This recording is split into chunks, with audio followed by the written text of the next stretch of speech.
नमस्कार मित्रांनो, जय Hind. MSF update या यूट्यूब चॅनलवरती आपल्या सर्वांचं स्वागत आहे.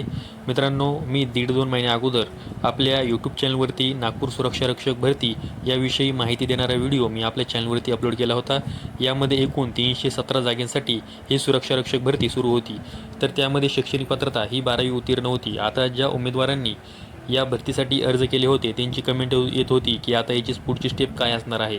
तर मित्रांनो, आता ज्या विद्यार्थ्यांनी या भरती प्रक्रियेसाठी अर्ज केले होते त्यांना आता डॉक्युमेंट व्हेरिफिकेशनसाठी बोलवण्यात आलेलं आहे. आता तुम्ही स्क्रीनवरती पाहू शकता की ह्या अशा प्रकारचा मेसेज त्या उमेदवारांना आलेला आहे. आता ज्या उमेदवारांनी या भरतीसाठी ऑनलाईन अर्ज केले होते त्यांना अशा प्रकारचा मेसेज आलेला आहे का हे तुम्हाला चेक करून घ्यायचं आहे.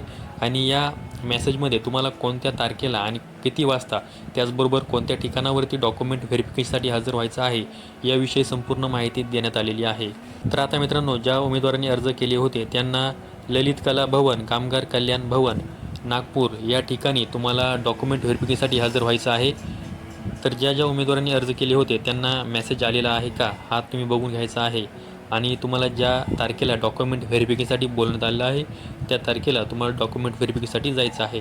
तर मित्रांनो, या भरती प्रक्रियेविषयी जी काही महत्त्वाची माहिती आहे ती मी आपल्या यूट्यूब चॅनलच्या माध्यमातून तुम्हाला पुढे देखील देत राहणार आहे. तर अशाच माहितीसाठी आपल्या यूट्यूब चॅनल सबस्क्राईब करून ठेवा. व्हिडिओ आवडल्यास व्हिडिओला लाईक करा. संपूर्ण व्हिडिओ पाहिल्याबद्दल सर्व मित्रांचे धन्यवाद.